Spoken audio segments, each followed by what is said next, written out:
ഒരു 15 വർഷം കൊണ്ട് 1 കോടി രൂപ ഉണ്ടാക്കണം എന്നുള്ളതാണ് എന്റെ ആഗ്രഹം. നമുക്കൊരു 20,000 വെച്ചാണ് നമ്മൾ മന്ത്ലി ഇൻവെസ്റ്റ് ചെയ്യേണ്ടത്. സോ അങ്ങനെ ഇൻവെസ്റ്റ് ചെയ്യുകയാണെങ്കിൽ 15 വർഷം കൊണ്ട് you can make on grow. ഇപ്പോൾ ട്രേഡിംഗ് എന്ന് പറയുമ്പോൾ തന്നെ പലർക്കും അത് മാറി നിൽക്കുക അല്ലെങ്കിൽ റിസ്കി ആയിട്ടുള്ള ഒരു ഫാക്ടർ ആയിട്ടാണ് എല്ലാവരും കണ്ടിട്ടുള്ളത്. ബാങ്കിനകത്ത് FD ഇടുകയാണെന്നുണ്ടെങ്കിൽ നമുക്ക് കിട്ടുന്ന ആവറേജ് റിട്ടേൺസ് എന്ന് പറയുന്നത് ജസ്റ്റ് 7% ആണ് ആനുവലി. സ്റ്റോക്ക് മാർക്കറ്റിനകത്ത് വരികയാണെന്നുണ്ടെങ്കിൽ ആ 7% എന്ന് പറയുന്ന റിട്ടേൺസ് നമുക്ക് വളരെ സേഫർ ആയിട്ട് ഓപ്ഷൻ സെല്ലിംഗ് പോലുള്ള മോഡ്സ് യൂസ് ചെയ്തിട്ട് ക്യാപിറ്റലിന്റെ 40-45% ആനുവലി നമുക്ക് ജനറേറ്റ് ചെയ്യാൻ പറ്റും. ഇപ്പോൾ ഓർമ്മ 7,500 രൂപ കോഷൻ ഡെപ്പോസിറ്റ് കിട്ടിയിട്ട് കയ്യിൽ 2,500 കൂടെ ആഡ് ഞാൻ 10,000 രൂപ ഇട്ടിട്ടാണ് ഞാൻ ആദ്യമായിട്ട് ട്രേഡിങ്ങിലോട്ട് ഇറങ്ങുന്നത്. വളരെ കോൺട്രവേഴ്ഷ്യൽ ആയിട്ടുള്ള ഒരു ടോപ്പിക് ഉണ്ട്. അതായത് നമ്മൾ വീട് വാങ്ങുന്നത് ബുദ്ധിയാണോ എന്ന് ചോദിക്കുന്ന ഒരു ചോദ്യം. ഇപ്പോൾ പേഴ്സണലി എൻ്റെ അടുത്ത് ചോദിക്കുകയാണെന്നുണ്ടെങ്കിൽ റെന്റഡ് തന്നെയാണ് വളരെയധികം നല്ലത്. 60 ലക്ഷത്തിനോ അല്ലെങ്കിൽ 70 ലക്ഷത്തിനോ വീട് വാങ്ങുന്ന ഒരാള്, ആ ആളുകൾ മനസ്സിൽ ചിന്തിക്കുന്നത് എങ്ങനെയായിരിക്കും? ഞാൻ 25,000 രൂപ വാടകയ്ക്ക് താമസിക്കുന്നു എങ്കിൽ പിന്നെ ആ വാടക എടുത്ത് എനിക്ക് EMI ആയിട്ട് അടച്ചു കഴിഞ്ഞാൽ കുറച്ച് വർഷം കഴിയുമ്പോൾ എനിക്ക് എൻ്റെ വീട് കിട്ടൂലേ എന്നുള്ള ചിന്തയില്ലേ? അപ്പൊ ആ ചിന്തയും ശരിയാണോ തെറ്റാണോ? ഫിനാൻഷ്യൽ ലിറ്ററസി എന്ന് പറയുന്ന ഒരു സാധനം മലയാളികൾക്ക് വളരെ കുറവാണ്. മന്ത്ലി EMI വരുന്നത് അറൗണ്ട് 40,000 അറൗണ്ട് നമുക്ക് EMI അടയ്ക്കേണ്ടി വരും. അതേ സമയത്ത് ഈ പറഞ്ഞതുപോലെ നമ്മൾ റെന്റ് ഒരു 25,000 കൊടുത്ത് താമസിക്കുകയാണ്. റിമൈനിങ് എമൗണ്ട് അതായത് 50,000 നമുക്ക് ഇവിടെ റിമൈനിങ് വരും. ഈ 15,000 രൂപ ഇൻവെസ്റ്റ് ചെയ്യുകയാണെങ്കിൽ 30 വർഷം കൊണ്ട് നമുക്ക് മോർ ദാൻ 5 CR റിട്ടേൺസ് എടുക്കാൻ പറ്റും. എന്താണ് ഈ എമർജൻസി ഫണ്ട് എന്നുള്ളതെന്ന് പറയാമോ? ഈ എമർജൻസി ഫണ്ട് എന്ന് പറയുന്നത് നമ്മുടെ മന്ത്ലി എക്സ്പെൻസസിന്റെ 6 times അപ്രന്റ് ആയിട്ടുള്ള ഒരു എമൗണ്ടിനാണ് എമർജൻസി ഫണ്ട് എന്ന് പറയുന്നത്. പെട്ടെന്ന് നമ്മുടെ ജോലി പോയേക്കാം അല്ലെങ്കിൽ നമുക്കിപ്പോൾ ഒരു ബിസിനസ് ചെയ്യണമെന്നുണ്ടെങ്കിൽ നമുക്കൊരു 6 മാസത്തേക്ക് സേഫ് ആയിട്ട് നിൽക്കാൻ വേണ്ടിയിട്ടാണ് നമ്മൾ ഈ എമർജൻസി ഫണ്ട് എടുക്കുന്നതിൻ്റെ ഒരു ഉദ്ദേശം. ശരിക്കും നോ കോസ്റ്റ് EMI എന്ന് പറയുന്നത് ആ കോൺസെപ്റ്റ് സത്യമാണോ? അതായത് ഈ നോ കോസ്റ്റ് EMI പറ്റി ഒരുപാട് പേർക്കുള്ള ഒരു തെറ്റിദ്ധാരണയാണ് ഇത് ഇൻട്രസ്റ്റ് ഫ്രീ ആണ് അല്ലെങ്കിൽ 0% ഇൻട്രസ്റ്റ് ആണ്. നമ്മളിപ്പോൾ ഒരു പ്രോഡക്റ്റ് വാങ്ങുകയാണെന്നുണ്ടെങ്കിൽ അതിന്റെ ഒന്നുകിൽ ആ പ്രൈസിൽ അല്ലെങ്കിൽ അതിന്റെ ഡിസ്കൗണ്ടിൽ അവർ ആ ഇൻട്രസ്റ്റ് ആഡ് ചെയ്യും. Hello everyone, welcome to the show. കഴിഞ്ഞ കുറച്ച് വർഷങ്ങളായിട്ട് നമ്മൾ വളരെ ഫെമിലിയർ ആയിട്ട് കേട്ടുകൊണ്ടിരിക്കുന്ന വാക്കുകളാണ് ട്രേഡിംഗ്, ഇൻവെസ്റ്റ്മെന്റ്, SIP എന്നൊക്കെ ഉള്ളത്. പക്ഷേ ഈ കാര്യങ്ങളെക്കുറിച്ചുള്ള ഇൻഡെപ്ത് നോളജ് നമുക്ക് എത്ര പേർക്കുണ്ട് എന്ന് ചോദിച്ചു കഴിഞ്ഞാൽ ചിലപ്പോൾ ബുദ്ധിമുട്ടായിരിക്കും ഉത്തരം പറയാനായിട്ട്. അപ്പോൾ ഈ കാര്യങ്ങളെക്കുറിച്ച് നിങ്ങൾക്ക് കറക്റ്റ് ആയിട്ടുള്ള ഗൈഡൻസ് തരാൻ സഹായിക്കുന്ന ഒരുപറ്റം യുവാക്കളെയാണ് ഞാൻ നിങ്ങൾക്കിത് പരിചയപ്പെടുത്തുന്നത്. T+1 ട്രേഡിംഗ് ഇൻസ്റ്റിറ്റ്യൂട്ടിന്റെ founder Suraj, co-founder Amal and Nandu. Welcome to the show. Actually ഈ ട്രേഡിംഗ് പഠിപ്പിക്കാനായിട്ട് ഇൻസ്റ്റിറ്റ്യൂട്ട് ഉണ്ട്, അല്ലെങ്കിൽ ഇങ്ങനെ നിങ്ങൾ കുറച്ച് യങ്സ്റ്റേഴ്സ് ഇങ്ങനെ ഒരു സംരംഭം തുടങ്ങിയിട്ടുണ്ടെന്നുള്ളത് എനിക്കൊരു പുതിയ വാർത്തയായിരുന്നു. ഇത് ആരുടെ തലയിൽ ഉദിച്ച ഐഡിയ ആയിരുന്നു? ഫിനാൻഷ്യൽ ലിറ്ററസി എന്ന് പറയുന്ന ഒരു സാധനം മലയാളികൾക്ക് വളരെ കുറവാണ്. അപ്പോൾ ഇപ്പോൾ ട്രേഡിംഗ് എന്ന് പറയുമ്പോൾ തന്നെ പലർക്കും അത് മാറി നിൽക്കുക അല്ലെങ്കിൽ റിസ്കി ആയിട്ടുള്ള ഒരു ഫാക്ടർ ആയിട്ടാണ് എല്ലാവരും കണ്ടിട്ടുള്ളത്. അപ്പോൾ ഈ ഒരു വ്യൂ എല്ലാവരുടെ സൈഡിലും മാറ്റണം എന്നുള്ളത് ബേസിക്കലി പണ്ട് മുതലുള്ള എൻ്റെ ഒരു ടാർഗറ്റ് ആണ്. സോ അതിന് വേണ്ടിയിട്ട് ഫോക്കസ് ചെയ്ത് സ്റ്റാർട്ട് ചെയ്തത് എൻ്റെ സൈഡിൽ നിന്ന് തന്നെയാണ്. ഈ വളരെ ചെറിയ പ്രായത്തിലെ ഞാനൊക്കെ 8 വർഷം മുൻപ് ഇങ്ങനെയൊക്കെയുള്ള വാക്കുകൾ എൻ്റെ ജീവിതത്തിൽ കേട്ടിട്ടേ ഇല്ല. ആ സമയത്തെ ട്രേഡിങ്ങിലേക്ക് ഇറങ്ങിയ ആളാണല്ലോ അമല്. ശരിക്കും ഞാൻ മാർക്കറ്റിലോട്ട് വരുന്നത് ഞാൻ BTech ഫൈനലർ ആവുന്ന ടൈമിലാണ്. അപ്പോൾ എല്ലാവരും അറിയാം BTech ഫൈനലറെ കഴിയുമ്പോൾ എല്ലാവരും ഒരു റെപ്യൂട്ടഡ് ജോബൊക്കെ നോക്കുന്ന ഒരു ടൈം ആയിരിക്കും അല്ലേ. അപ്പോൾ എൻ്റെ കൂടെ ഉള്ള പലരും പല നല്ല കമ്പനീസിലൊക്കെ കയറി. അപ്പോൾ ഞാൻ ഫൈനലർ ആകുമ്പോഴാണ് ഞാൻ ഈ മാർക്കറ്റിനെ പറ്റി കേൾക്കുന്നത്. അപ്പോൾ എനിക്ക് ഇതിലോട്ട് ഞാൻ റിസർച്ച് തുടങ്ങി. എൻ്റെ പാഷൻ ഇതിലോട്ടാണെന്ന് ഞാനൊന്ന് കണ്ടുപിടിച്ച ഒരു ടൈമായിരുന്നു. അപ്പോൾ ഞാനൊക്കെ ആദ്യം വീട്ടിലൊക്കെ ഒരു ജോലിക്കും പോകാണ്ടിരുന്ന നമുക്കൊരു ലാപ്ടോപ്പ് തന്നെ മതിയല്ലോ. അപ്പോൾ ഞാൻ അതിൽ നിന്ന് തന്നെ ഒരു തുടങ്ങി. അപ്പോൾ വീട്ടിലായാലും ബന്ധുക്കളുടെ ഇടയിലായാലും നമുക്കൊരു ഇത് വരുമല്ലോ സ്വാഭാവികമായിട്ടും. വീട്ടിലിരുന്ന് എന്തൊക്കെയോ ചെയ്യുന്നല്ലേ? അതെ അതെ, പണിക്കൊന്നും പോകാണ്ട് വീട്ടിൽ കയറി ഇരിക്കുന്നുണ്ട്. അപ്പോൾ അതൊക്കെ ആദ്യം വളരെ പാടായിരുന്നു. ഇതിലോട്ട് തുടങ്ങുന്നത് എൻ്റെ BTech ഫൈനൽ ഇയറിന്റെ നമ്മൾ ഇറങ്ങുമ്പോൾ കോഷൻ ഡെപ്പോസിറ്റ് കിട്ടുമല്ലോ. അതിലെനിക്ക് ഇപ്പോഴും ഓർമ്മ 7,500 രൂപ കോഷൻ ഡെപ്പോസിറ്റ് കിട്ടിയിട്ട് കയ്യിൽ 2,500 കൂടെ ആഡ് ഞാൻ 10,000 രൂപ ഇട്ടിട്ടാണ് ഞാൻ ആദ്യമായിട്ട് ട്രേഡിങ്ങിലോട്ട് ഇറങ്ങുന്നത്. ശരിക്കും പറഞ്ഞാൽ ആദ്യത്തെ 10,000 രൂപ ഒരു 1 വീക്ക് കൊണ്ട് തന്നെ അടിച്ചു പോയി. അപ്പോഴാണ് എനിക്ക് മനസ്സിലായത് വേറെന്തൊക്കെയോ കാര്യങ്ങൾ പഠിക്കാനുണ്ട് എന്ന്. അപ്പൊ ഈ ഞാനിപ്പോ ആദ്യം പറഞ്ഞ പോലെ ഈ KSF, ചിട്ടി, അങ്ങനെയൊക്കെയുള്ള നമ്മുടെ ഈ പണ്ടത്തെ തന്നെയുള്ള ഈ പല പല ഇൻവെസ്റ്റ്മെന്റ് മോഡുകളില്ലേ, അതിൽ നിന്നും ആളുകൾ പുറത്തു കൊണ്ടുവരാൻ ഇപ്പൊ എത്രമാത്രം ഈസി ആയിട്ടുണ്ട്? അതോ ഇപ്പോഴും ആളുകൾ അതാണോ കൂടുതൽ സേഫ് ആയിട്ട് ചിന്തിക്കുന്നത്? ആക്ച്വലി അത് ഓരോരുത്തരുടെ മൈൻഡ് സെറ്റ് വെച്ചിട്ടാണ്. ഇപ്പോൾ ഒരു സെർട്ടൺ ഏജ് ഗ്രൂപ്പിലുള്ള ആൾക്കാർ എപ്പോഴും സേഫ് ആയിട്ടുള്ള റിട്ടേൺസ് മാത്രമേ പ്ലാൻ ചെയ്തുള്ളൂ, അല്ലെങ്കിൽ അതിന് മാത്രം ഇൻവെസ്റ്റ് ചെയ്യാനായിട്ട് റെഡി ആവത്തുള്ളൂ. എന്നാൽ ചില ആൾക്കാർ റിസ്ക് എടുക്കാൻ തയ്യാറാണ്. ഇപ്പോൾ സ്റ്റോക്ക് മാർക്കറ്റ് എന്ന് പറയുന്നത് എത്രത്തോളം നമ്മൾ റിസ്ക് എടുക്കാൻ തയ്യാറാണ് അത്രത്തോളം റിട്ടേൺസ് തരുന്ന ഒരു ഇൻസ്ട്രുമെന്റ് ആണ്. സോ അത്രത്തോളം റിസ്ക് എടുക്കാൻ തയ്യാറായിട്ടുള്ളവര്, അപ്പോൾ നമ്മൾ ബാങ്കിനകത്ത് FD ഇടുകയാണെന്നുണ്ടെങ്കിൽ നമുക്ക് കിട്ടുന്ന ആവറേജ് റിട്ടേൺസ് എന്ന് പറയുന്നത് ജസ്റ്റ് 7% ആണ് അതിന് വലിയ. പക്ഷെ നമ്മൾ സ്റ്റോക്ക് മാർക്കറ്റിനകത്ത് വരികയാണെന്നുണ്ടെങ്കിൽ ആ 7% എന്ന് പറയുന്ന റിട്ടേൺസ് നമുക്ക് വളരെ സേഫർ ആയിട്ട് ഓപ്ഷൻ സെല്ലിംഗ് പോലുള്ള മോഡ്സ് യൂസ് ചെയ്തിട്ട് ക്യാപിറ്റലിന്റെ 40-45% ആനുവലി നമുക്ക് ജനറേറ്റ് ചെയ്യാൻ പറ്റും. സോ അതാണ് ഇവിടുത്തെ ഏറ്റവും വലിയ അഡ്വാൻറ്റേജ് എന്ന് പറയുന്നത്. ഈ ഇൻസ്റ്റിറ്റ്യൂട്ട് തുടങ്ങി കഴിഞ്ഞ ആദ്യ കാലങ്ങളിൽ ഫേസ് ചെയ്ത സ്ട്രഗിൾസ് എന്തൊക്കെയായിരുന്നു? ആളുകൾ വരുന്നുണ്ടായിരുന്നോ? അതെ, ലാക്ക് ഓഫ് നോളജ് ആണ് ആദ്യം ഫേസ് ചെയ്തൊരു സ്ട്രഗിൾ എന്ന് പറയുന്നത്. ആൾക്കാർക്ക് സ്റ്റോക്ക് മാർക്കറ്റിനെ കുറിച്ച് വലിയ ധാരണ ഇല്ലായിരുന്നു നമ്മൾ തുടങ്ങിയ സമയത്ത്. ഇപ്പൊ നിലവിൽ എത്ര കുട്ടികളെ അല്ലെങ്കിൽ എത്ര പേരെ പഠിപ്പിച്ചു കഴിഞ്ഞിട്ടുണ്ടാവും? നമ്മളിപ്പോൾ ആക്ച്വലി ഒരു 35,000+ സ്റ്റുഡൻസ് ഉണ്ട് നമുക്ക്. അത് ശരി, ഇതുവരെ കഴിഞ്ഞ ഒരു വർഷത്തെ സ്പാനില്? അതെ, ഓൺലൈനായിട്ട് ഓഫ്ലൈനായിട്ടൊക്കെ നമുക്കിപ്പോൾ ഓൺലൈൻ ക്ലാസ് ഒക്കെ ആണെങ്കിൽ ഒരു ക്ലാസ്സിൽ തന്നെ ഏകദേശം ഒരു 400-500 ആൾക്കാരൊക്കെ ജോയിൻ ചെയ്യും. പിന്നെ ഓഫ്ലൈനായിട്ടും വരാറുണ്ട്, ഗ്രൂപ്പായിട്ടും ഇൻഡിവിജ്വലായിട്ടൊക്കെ വരാറുണ്ട്. ഇപ്പൊ എന്നെ പോലെ ഫൈനാൻഷ്യൽ ലിറ്ററസി ഒന്നും ഇല്ലാത്ത ഒരാളെ വന്നു കഴിഞ്ഞാൽ നിങ്ങൾ ബാലപാഠങ്ങൾ തൊട്ട് പഠിപ്പിച്ചു തരൂ? നമ്മൾ അബ്സല്യൂട്ട് ബേസിക്സ് മുതൽ കവർ ചെയ്യുന്നുണ്ട്. അപ്പോൾ അത് തന്നെയാണ് നമ്മുടെ ഏറ്റവും വലിയ USP എന്ന് പറയുന്നത്. ഇപ്പോൾ പലരും ഒരു ഇൻസ്റ്റിറ്റ്യൂഷനകത്ത് പോയി ജോയിൻ ചെയ്യുന്ന സമയത്ത് അവർക്ക് ലൈക്ക് അവരുടെ അപ്രോച്ച് എന്ന് പറയുന്നത് എല്ലാവരും ഒരുപോലെ അവരുടെ അത്ര നോളജ് ഉള്ള ആൾക്കാരാണെന്നുള്ള അപ്രോച്ചിലാണ്. അപ്പോൾ നമ്മുടെ സൈഡിൽ നിന്ന് വരുന്നത് എന്താണെന്ന് വെച്ച് കഴിഞ്ഞാൽ നമ്മൾ അവരുടെ കൂടെ ഇരുന്നിട്ട് what they know, as of now എന്തൊക്കെ കാര്യങ്ങൾ അവർക്ക് അറിയാം. സോ അതിനനുസരിച്ച് നമ്മളെ കസ്റ്റമൈസ് ചെയ്തിട്ടുള്ള ഒരു ലേണിംഗ് മോഡ്യൂളാണ് അവർക്ക് നമ്മൾ പ്രൊവൈഡ് ചെയ്യുന്നത്. സോ തീർച്ചയായിട്ടും ഇപ്പോൾ ഒരു നോളജും ഇല്ല, എന്താണ് സ്റ്റോക്ക് മാർക്കറ്റ് എന്ന് അറിയത്തില്ല എന്നുള്ള ഒരാളാണ് വരുന്നതെങ്കിൽ തീർച്ചയായിട്ടും അറ്റ്മോസ്റ്റ് ബേസിക്സ് മുതൽ എന്താണ് സ്റ്റോക്ക് മാർക്കറ്റ് എന്നുള്ള അറ്റ്മോസ്റ്റ് ബേസിക്സ് മുതൽ നമ്മുടെ ക്ലാസ്സിനകത്ത് ഇൻക്ലൂഡ് ചെയ്തിട്ടേ ആ ക്ലാസ് കണ്ടക്ട് ചെയ്യത്തുള്ളൂ. അപ്പൊ എത്ര കാലമായിരിക്കും ഈ കോഴ്സിന്റെ ഡ്യൂറേഷൻ എന്ന് പറയുന്നത്? ഇപ്പോൾ ഡിഫേർഡ് ആണ്. ഇപ്പോൾ ഒരാൾക്ക് കാര്യങ്ങൾ അപ്രോച്ച് ചെയ്ത് അല്ലെങ്കിൽ മനസ്സിലാക്കി എടുക്കാനായിട്ട് കുറച്ച് കാലം മതിയാവും. ഓരോരുത്തരുടെ IQ ലെവൽ ഡിഫർ ആണ്. ഇപ്പോൾ റീസെന്റ് നമ്മുടെ കമ്മ്യൂണിറ്റിക്ക് അത് ജോയിൻ ചെയ്തിട്ടുള്ള ഒരു മെമ്പർ ഉണ്ടായിരുന്നു, ഓൾമോസ്റ്റ് ഒരു 2 months ആയിട്ടുള്ളൂ. അപ്പോൾ പുള്ളിക്കാരൻ he's making constantly 1 lakh+ profit every week. അപ്പോൾ പുള്ളിക്കാരൻ അയാൾക്ക് വർക്ക്ഔട്ട് ആവുന്ന സ്ട്രാറ്റജീസ് സ്വന്തമായിട്ട് തന്നെ മനസ്സിലാക്കി നമ്മൾ പഠിപ്പിച്ചു കൊടുത്തിട്ടുണ്ട്. അപ്പോൾ അതിൽ അയാൾക്ക് വർക്ക്ഔട്ട് ആവുന്ന എന്താണെന്നുള്ളത് സ്വന്തമായിട്ട് മാസ്റ്റർ ചെയ്ത് അത് അപ്ലൈ ചെയ്യുന്നതുകൊണ്ടാണ് കറക്റ്റ് ആയിട്ട് അത് വർക്ക്ഔട്ട് ചെയ്ത് അത്രയും നല്ലൊരു പ്രോഫിറ്റ് ജനറേറ്റ് ചെയ്യാൻ പറ്റുന്നത്. സോ നമ്മൾ പഠിപ്പിക്കുക എന്നതിലുപരി അവർ പഠിക്കാൻ റെഡി ആവണം, അത് കറക്റ്റായിട്ട് അപ്ലൈ ചെയ്യാനുള്ള അല്ലെങ്കിൽ അവരുടെ ലോജിക്കുമായിട്ട് കണക്ട് ചെയ്ത് അത് മാർക്കറ്റിനകത്ത് വർക്ക്ഔട്ട് ചെയ്യാനുള്ള ഒരു മെന്റാലിറ്റി അവർക്ക് ഉണ്ടാവണം. സോ അങ്ങനെ ഒരു മെന്റാലിറ്റി ഉണ്ടെന്നുണ്ടെങ്കിൽ തീർച്ചയായിട്ടും മാർക്കറ്റിനകത്ത് സക്സസ് ആവാൻ പറ്റും. അപ്പൊ നമുക്ക് ഇഷ്ടമുള്ള സമയത്ത്, അതായത് ഇപ്പൊ ഞാൻ വർക്ക് ചെയ്യുന്ന ആളാണ്, എനിക്ക് അങ്ങനെ എല്ലാ ദിവസവും വന്നിരുന്ന ക്ലാസ് അറ്റൻഡ് ചെയ്യാൻ പറ്റില്ല, അങ്ങനെയൊക്കെയുള്ള ബുദ്ധിമുട്ടുകൾ ഉണ്ടാവുമല്ലോ. അപ്പൊ അങ്ങനെയൊക്കെയുള്ള ഒരു നമുക്ക് ഫ്ലെക്സിബിൾ ആയിട്ടുള്ള ടൈം സ്ലോട്ട്സ് ഒക്കെ അവൈലബിൾ ആണോ? ബേസിക്കലി നമുക്ക് മൾട്ടിപ്പിൾ സ്ലോട്ട്സ് അവൈലബിൾ ആണ്. ഇപ്പോൾ നിങ്ങൾക്ക് മോർണിംഗ് അറ്റൻഡ് ചെയ്യാൻ താല്പര്യമുണ്ടെങ്കിൽ മോർണിംഗ് അറ്റൻഡ് ചെയ്യാം, ഇല്ല ഈവനിംഗ് ആണ് നിങ്ങൾക്ക് പ്ലാൻ ചെയ്യാം, അല്ലെങ്കിൽ ആ സമയത്താണ് നിങ്ങൾക്ക് കംഫർട്ടബിൾ ആയി അങ്ങനെ ചെയ്യാം. പിന്നെ ചിലർക്ക് വീക്കെൻഡ്സിൽ മാത്രമായിരിക്കും കംഫർട്ടബിൾ ആയിട്ടുള്ള. സോ ഓരോരുത്തരുടെയും ടൈം ഫ്ലെക്സിബിലിറ്റിക്ക് അനുസരിച്ച് മാറും. പിന്നെ ചിലർക്ക് ഹൈബ്രിഡ് മോഡ് ചൂസ് ചെയ്യും, ലൈക്ക് ചില 1-2 ക്ലാസ് ഓൺലൈനിലും ബാക്കി ഓഫ്ലൈനിലും അറ്റൻഡ് ചെയ്യാനായിട്ട് ഇൻട്രസ്റ്റ് അങ്ങനത്തെ ആൾക്കാർ വരാറുണ്ട്.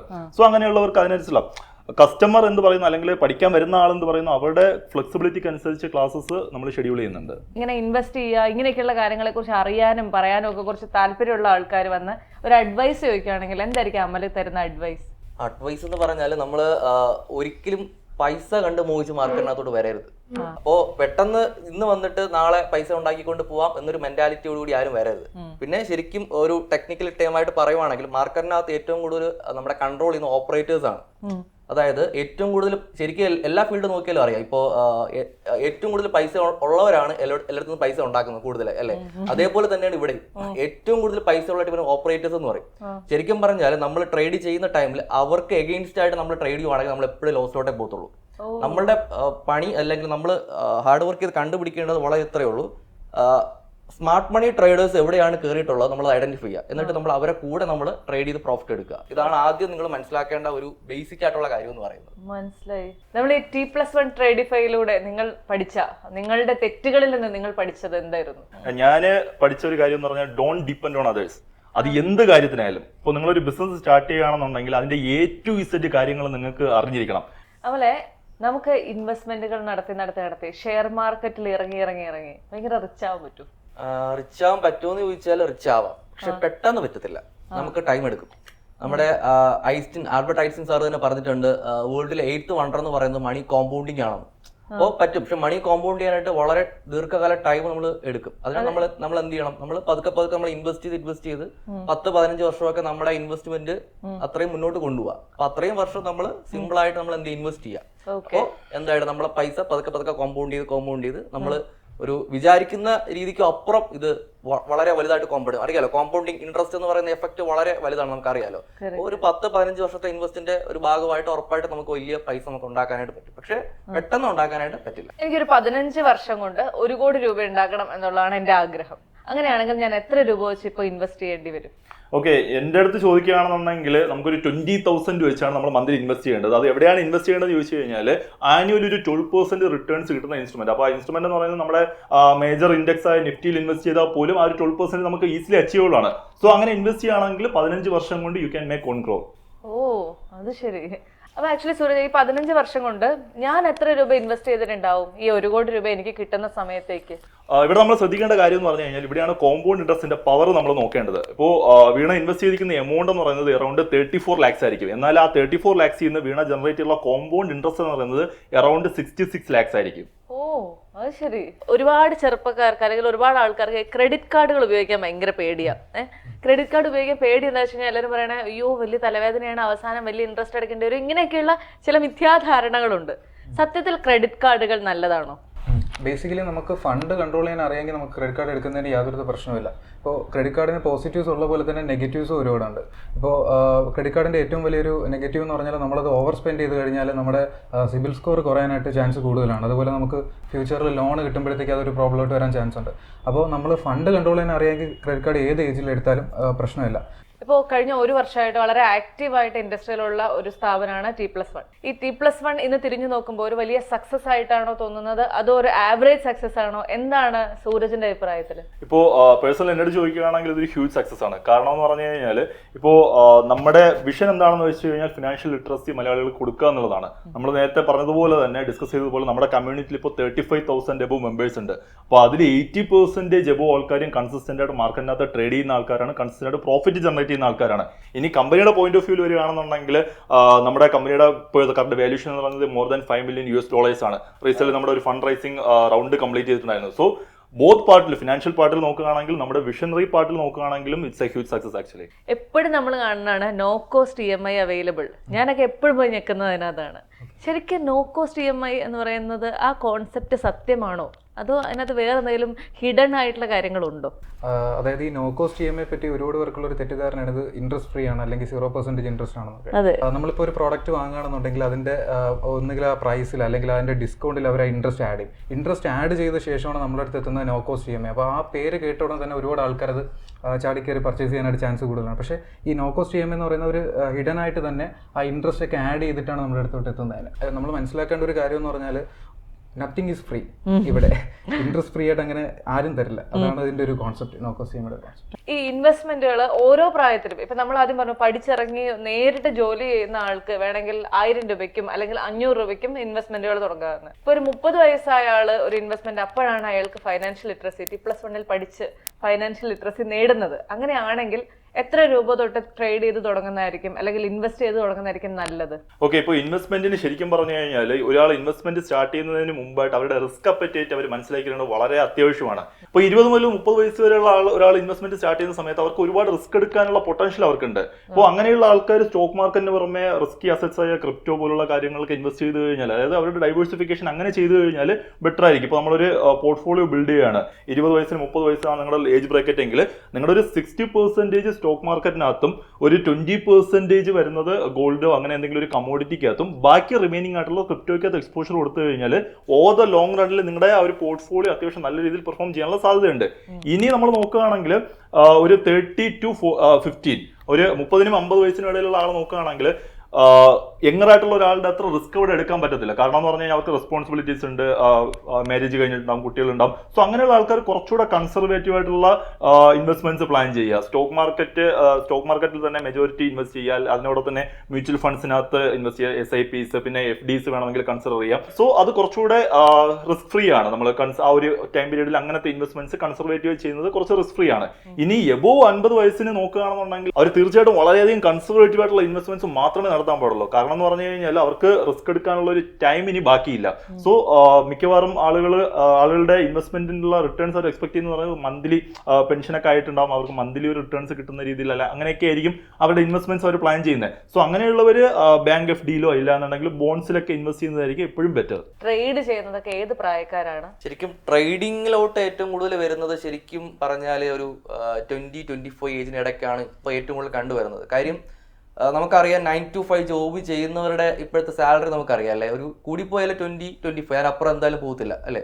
അപ്പോ 20-25 ഒരു സാലറി കൊണ്ട് ആർക്കും അല്ലെ തൃപ്തിയായിട്ട് ജീവിക്കാൻ പറ്റുമെന്ന് എനിക്ക് തോന്നുന്നില്ല. അപ്പോൾ അങ്ങനെയുള്ളവരാണ് ഒരു സെക്കൻഡറി ഇൻകം എന്നുള്ള രീതിയിൽ വരുന്നത്. ഏറ്റവും കൂടുതൽ യങ്സ്റ്റേഴ്സ് ആണ്, ഒരു 20-25 ഏജിലുള്ളവരാണ് ഏറ്റവും കൂടുതലായിട്ട് ഇപ്പൊ കണ്ടുവരുന്നത്. ആണ് അവർക്കൊക്കെ ഇങ്ങനെ പെട്ടെന്ന് പൈസ ഉണ്ടാക്കണം എന്നുള്ള ഭയങ്കരമായ ആഗ്രഹം കൊണ്ട് എന്തെങ്കിലും മണ്ടത്തരങ്ങൾ കാണിക്കാറുണ്ടോ? ഉറപ്പായിട്ടും ആദ്യം വരുന്നവരെല്ലാവരും മണ്ടത്തരങ്ങളിലൂടെ തന്നെയാണ് വരുന്നത്. ഒരുപാട് ഫസ്റ്റ് ഒക്കെ വന്നിട്ട് ചിലപ്പോ ഹ്യൂജ് ലോസ് ഒക്കെ ആദ്യം കൊണ്ടുവരുന്നവരുണ്ട്. പിന്നെയാണ് അവർക്ക് മനസ്സിലാവും ഇതിങ്ങനെയല്ല എന്ന്. പഠിച്ച് ചെയ്യുന്നവർ കുറച്ചേ ഉള്ളൂ. പക്ഷെ ആദ്യം വന്നിട്ട് ലോസ് വരുമ്പോഴത്തേക്ക് കണ്ടു പോകുന്നവരാണ് ഏറ്റവും കൂടുതൽ സ്റ്റോക്ക് മാർക്കറ്റിൽ നിന്ന്. ഇവിടെ പിടിച്ച് നിൽക്കുന്നത് വളരെ കുറച്ച് പേര് മാത്രമേ പിടിച്ച് നിൽക്കാറുള്ളൂ. പിടിച്ച് നിൽക്കുന്നവർക്കേ പക്ഷെ വിജയമുള്ളൂ. ഉറപ്പായിട്ടും പിടിച്ച് നിൽക്കുന്നവർക്ക് മാത്രമേ വിജയമുള്ളൂ. ഇനി നിങ്ങളെ ഇത്തരം കാര്യങ്ങളൊക്കെ ആയിട്ട് ഡീൽ ചെയ്യുന്ന ആൾക്കാരായതുകൊണ്ട് വളരെ കോൺട്രവേഴ്ഷ്യൽ ആയിട്ടുള്ള ഒരു ടോപ്പിക് ഉണ്ട്. അതായത് നമ്മൾ വീട് വാങ്ങുന്നത് ബുദ്ധിയാണോ എന്ന് ചോദിക്കുന്ന ഒരു ചോദ്യം, അതോ നമ്മൾ വാടകയ്ക്ക് താമസിക്കുന്നതാണോ നല്ലതെന്ന്. അപ്പൊ ഇതിനെ കുറിച്ച് നിങ്ങളുടെ ഒരു അഭിപ്രായം എന്താണ്? ഇപ്പോൾ പേഴ്സണലി എൻ്റെ അടുത്ത് ചോദിക്കുകയാണെന്നുണ്ടെങ്കിൽ റെന്റഡ് തന്നെയാണ് വളരെയധികം നല്ലത്. കാരണം എന്ന് വെച്ച് കഴിഞ്ഞാൽ ഇപ്പോൾ നമ്മളൊരു വീട് വാങ്ങാൻ പോവുകയാണ്. ഇപ്പോൾ നമുക്ക് അത്യാവശ്യം നല്ല ഏരിയയിൽ ഇപ്പോൾ ട്രിവാൻഡ്രം സിറ്റിക്കകത്ത് ഓർ എറണാകുളത്ത് ഒരു വീട് വാങ്ങുകയാണെങ്കിൽ ഉറപ്പായിട്ടും ഒരു 1 CR നമ്മൾ കൊടുക്കേണ്ടി വരും, തീർച്ചയായിട്ടും കൊടുക്കേണ്ടി വരും. അപ്പോൾ ഈ 1 CR എന്ന് പറയുന്നത് ഒറ്റയടിക്ക് എല്ലാവർക്കും കൊടുക്കാൻ പറ്റണമെന്നില്ല. പലരും എന്താ ചെയ്യുന്നത്, ലോൺസ് ആയിരിക്കും എടുക്കുന്നത്. അപ്പോൾ നമ്മളൊരു ലോൺ എടുക്കുകയാണെന്നുണ്ടെങ്കിൽ നമുക്ക് EMI തന്നെ അറൗണ്ട് 80,000 to 1 lakh ആ ഒരു എമൗണ്ടിന് അറൗണ്ട് വരും. ഇപ്പോൾ ജസ്റ്റ് 1 lakh ആയിട്ട് തന്നെ കൺസിഡർ ചെയ്തോളൂ. അപ്പോൾ 1 lakh എന്ന് പറയുന്ന ഒരു എമൗണ്ട് നമ്മൾ അടച്ചു തീർക്കുന്ന സമയത്ത് 1 കോടി രൂപ ലോൺ എടുക്കുന്ന ഒരാൾ തിരിച്ചടയ്ക്കുമ്പോൾ അതിന്റെ ഇരട്ടിയായിട്ടായിരിക്കും അടച്ചു തീർക്കുന്നത്. അതേ സമയത്ത് നമ്മളൊരു 25,000 ഒരു വീട് റെന്റിന് എടുക്കുകയാണ്. സോ അതിനകത്ത് നമ്മൾ താമസിക്കണം. ബാക്കി 75,000 നമ്മൾ പ്രോപ്പറായിട്ട് ഇൻവെസ്റ്റ് ചെയ്യുകയാണെന്നുണ്ടെങ്കിൽ നമുക്ക് വളരെയധികം നല്ല റിട്ടേൺസ് ജനറേറ്റ് ചെയ്യാൻ പറ്റും ഫ്യൂച്ചറിലേക്ക്. അത് നമ്മുടെ കുട്ടികളായാലും അല്ലെങ്കിൽ ഫ്യൂച്ചർ ജനറേഷൻ അത് ഹെൽപ്പ് ചെയ്യാനായിട്ട് ഒരുപാട് നല്ല രീതിയിൽ ഹെൽപ്പ് ചെയ്യും. ശരി, നമ്മൾ ഈ 1 കോടി രൂപയുടെ വലിയ വീടുകളിലേക്കുള്ള കണക്കുകൾ മാറ്റി വെച്ചിട്ട് കുറച്ചും കൂടെ താഴേക്ക് വന്നാൽ ഇപ്പോൾ ഒരു 60 ലക്ഷത്തിനോ അല്ലെങ്കിൽ 70 ലക്ഷത്തിനോ വീട് വാങ്ങുന്ന ഒരാള്, ആ ആളുകൾ മനസ്സിൽ ചിന്തിക്കുന്നത് എങ്ങനെയായിരിക്കും? ഞാൻ 25,000 രൂപ വാടകയ്ക്ക് താമസിക്കുന്നു എങ്കിൽ പിന്നെ ആ വാടക എടുത്ത് എനിക്ക് EMI ആയിട്ട് അടച്ചു കഴിഞ്ഞാൽ കുറച്ച് വർഷം കഴിയുമ്പോൾ എനിക്ക് എൻ്റെ വീട് കിട്ടൂലേ എന്നുള്ള ചിന്തയില്ലേ? അപ്പൊ ആ ചിന്തയും ശരിയാണോ തെറ്റാണോ? ഓക്കെ, ഇപ്പോൾ ഇവിടെ നമ്മൾ ശ്രദ്ധിക്കേണ്ട കാര്യം എന്ന് പറഞ്ഞു കഴിഞ്ഞാൽ ഇപ്പോൾ 30 വർഷത്തേക്ക് നമ്മൾ ലോൺ എടുക്കുകയാണ്. On and average interest rate എന്ന് പറയുന്നത് 9% ആണ്. അപ്പോൾ നമുക്കൊരു 50 ലക്ഷം ഒരാൾ 30 വർഷത്തേക്ക് 9% ഇൻട്രസ്റ്റ് റേറ്റിൽ ലോൺ എടുക്കുകയാണെന്ന് വെച്ചോ. അപ്പോൾ നമുക്ക് ഇപ്പോൾ മന്ത്ലി EMI വരുന്നത് അറൗണ്ട് 40,000 അറൗണ്ട് നമുക്ക് EMI അടയ്ക്കേണ്ടി വരും അങ്ങനെ ഒരു സിറ്റുവേഷനിൽ. അതേ സമയത്ത് ഈ പറഞ്ഞതുപോലെ നമ്മൾ റെന്റ് ഒരു 25,000 കൊടുത്ത് താമസിക്കുകയാണ്. റിമൈനിങ് എമൗണ്ട് അതായത് 50,000 നമുക്ക് അവിടെ റിമൈനിങ് വരും 15,000 രൂപ. ഈ 15,000 രൂപ കോമ്പൗണ്ട് ഇൻട്രസ്റ്റ് ഒരു 12% ആനുവൽ റിട്ടേൺസ് കിട്ടുന്ന ഒരു ഇൻസ്ട്രുമെന്റ് നമ്മൾ ഇൻവെസ്റ്റ് ചെയ്യുകയാണെങ്കിൽ 30 വർഷം കൊണ്ട് നമുക്ക് മോർ ദാൻ 5 CR റിട്ടേൺസ് എടുക്കാൻ പറ്റും. എന്റെ അമ്മേ, ആണല്ലേ? അതായത് അപ്പൊ നമ്മൾ ശരിക്കും പറഞ്ഞു കഴിഞ്ഞാൽ നമ്മൾ കൊടുക്കുന്ന EMI എന്ന് പറഞ്ഞ ബാങ്കിലേക്ക് കൊടുക്കുന്ന എമൗണ്ടിന്റെ ഒരു ചെറിയ ശതമാനം എടുത്ത് നമ്മൾ ഇങ്ങനെ ഏതെങ്കിലും ഇൻവെസ്റ്റ്മെന്റ് മെത്തേഡിൽ ഇട്ടിരുന്നെങ്കിൽ നമ്മൾ ഈ കൊടുക്കുന്നതിന്റെ 3 ഇരട്ടി 4 ഇരട്ടിയും റിട്ടേൺ നമുക്ക് ഉണ്ടാക്കാൻ പറ്റുമായിരുന്നല്ലേ? അപ്പൊ ശരിക്കും വീട് എന്ന് പറയുന്ന കോൺസെപ്റ്റ് വേണ്ട എന്നുള്ളതാണോ, അതോ വീട് വയ്ക്കാം, കുറെ നിങ്ങൾക്ക് ഇത്രയും പൈസ ആയി കഴിയുമ്പോൾ നിങ്ങൾക്ക് അതിന്റെ വളരെ ചെറിയൊരു ശതമാനം എടുത്തിട്ട് വീട് വെക്കാന്നുള്ളതാണോ? എന്താ നിങ്ങളുടെ ഒരു ഐഡിയ? അല്ല, ആക്ച്വലി ശരിക്കും പറഞ്ഞു കഴിഞ്ഞാൽ മലയാളികൾക്ക് മാത്രമല്ല ഇന്ത്യക്കാർക്ക് വീടെന്ന് പറയുന്നത് ഒരു ഇമോഷനാണ്. അപ്പോൾ ആ ഇമോഷൻ പാർട്ട് മാറ്റിക്കഴിഞ്ഞാൽ ശരിക്കും പറഞ്ഞു കഴിഞ്ഞാൽ വീട് വയ്ക്കുന്ന മണ്ടത്തരം തന്നെയാണ്. ഇത് പക്ഷെ പറയുമ്പോഴേ ആളുകൾ എപ്പോഴും പറയും, നിങ്ങൾക്ക് നിങ്ങളുടെ സ്വന്തം വീട്ടിലിരുന്നിട്ട് ഇങ്ങനെയുള്ള ഡയലോഗ് അടിക്കാമെന്ന് പറയും. ശരിക്കും അപ്പോ അങ്ങനെയല്ലേ? നമ്മളെപ്പോഴും പറയില്ലേ സ്വന്തമായിട്ടൊരു വീടെന്ന് പറയുന്നത് ഒരു ഇൻവെസ്റ്റ്മെന്റ് ആണ് എന്ന് കരുതുന്നത് ആ ഐഡിയ തെറ്റാണ് എന്നാണോ ശരിക്കും പറയുന്നത്? ഒരിക്കലും അങ്ങനെ നമുക്ക് 100% ആ ഐഡിയ തെറ്റാണ്, അല്ലെങ്കിൽ റിയൽ എസ്റ്റേറ്റ് ഇൻവെസ്റ്റ്മെന്റ് മോശമാണെന്ന് ഒരിക്കലും പറയാൻ പറ്റത്തില്ല. ഇവിടെ നമ്മൾ ശ്രദ്ധിക്കേണ്ട കാര്യം ലിക്വിഡിറ്റി എന്ന് പറയുന്ന ഒരു കോൺസെപ്റ്റ് ഉണ്ട്. ഇപ്പോൾ നമുക്ക് ഒരു അസറ്റ് ക്ലാസ്സിൽ നമ്മൾ ഇൻവെസ്റ്റ് ചെയ്യുകയാണ്. ഇപ്പോൾ എന്തെങ്കിലും ഒരു ഇമർജൻസി വന്നു കഴിഞ്ഞാൽ നമുക്കത് ലിക്വിഡേറ്റ് ചെയ്യാൻ പറ്റുമോ എന്നുള്ളൊരു കാര്യമുണ്ട്. ഇപ്പോൾ നമ്മളൊരു വീട് വാങ്ങി അല്ലെങ്കിൽ ഒരു പ്രോപ്പർട്ടി വാങ്ങിക്കഴിഞ്ഞാൽ അത് മറ്റൊരാൾക്ക് ഹാൻഡ് ഓവർ ചെയ്തിട്ട് മണി ലിക്വിഡേറ്റ് ആക്കുക എന്നുള്ളത് ഭയങ്കര പാടുള്ള കാര്യമാണ് ഒരു ബയറിന് കിട്ടുക എന്നുള്ളത്. അതേ സമയത്ത് നിങ്ങളൊരു മ്യൂച്വൽ ഫണ്ടിൽ ഇൻവെസ്റ്റ് ചെയ്യുകയാണ്, നിങ്ങൾക്ക് എന്തെങ്കിലും ഒരു എമർജൻസി വരികയാണെങ്കിൽ easily you can liquidate within 2 or 3 days. ഓ, അങ്ങനെ ഒരു കാര്യം ഉണ്ടല്ലോ. ഈ എമർജൻസിയുടെ കാര്യം പറഞ്ഞപ്പോ എമർജൻസി ഫണ്ടുകളെ കുറിച്ച് കേൾക്കാറുണ്ട്. എന്താണ് ഈ എമർജൻസി ഫണ്ട് എന്നുള്ളതൊന്ന് പറയാമോ? ഈ എമർജൻസി ഫണ്ട് എന്ന് പറയുന്നത് നമ്മുടെ മന്ത്ലി എക്സ്പെൻസസിന്റെ 6 times അപ്രണ്ട് ആയിട്ടുള്ള ഒരു എമൗണ്ടിനാണ് എമർജൻസി ഫണ്ട് എന്ന് പറയുന്നത്. അതായത് ഇപ്പോൾ എൻ്റെ മന്ത്ലി എക്സ്പെൻസ് 25,000 ആണെങ്കിൽ 25,000 into 6, അതായത് 1.5 ലക്ഷം രൂപയാണ് എൻ്റെ എമർജൻസി ഫണ്ട്. ഈ എമർജൻസി ഫണ്ട് എടുക്കുന്നതിൻ്റെ ഉദ്ദേശം എന്ന് വെച്ചാൽ നമുക്കിപ്പോൾ പെട്ടെന്ന് നമ്മുടെ ജോലി പോയേക്കാം, അല്ലെങ്കിൽ നമുക്കിപ്പോൾ ഒരു ബിസിനസ് ചെയ്യണമെന്നുണ്ടെങ്കിൽ നമുക്കൊരു 6 മാസത്തേക്ക് സേഫ് ആയിട്ട് നിൽക്കാൻ വേണ്ടിയിട്ടാണ് നമ്മൾ ഈ എമർജൻസി ഫണ്ട് എടുക്കുന്നതിൻ്റെ ഒരു ഉദ്ദേശം. അത് പക്ഷേ എല്ലാവരും മാൻഡേറ്ററി ആയിട്ട് ചെയ്യേണ്ട ഒരു കാര്യമാണ്. പക്ഷേ അധികം ആൾക്കാർക്ക് ഇതിനെക്കുറിച്ച് അവെയർ അല്ല.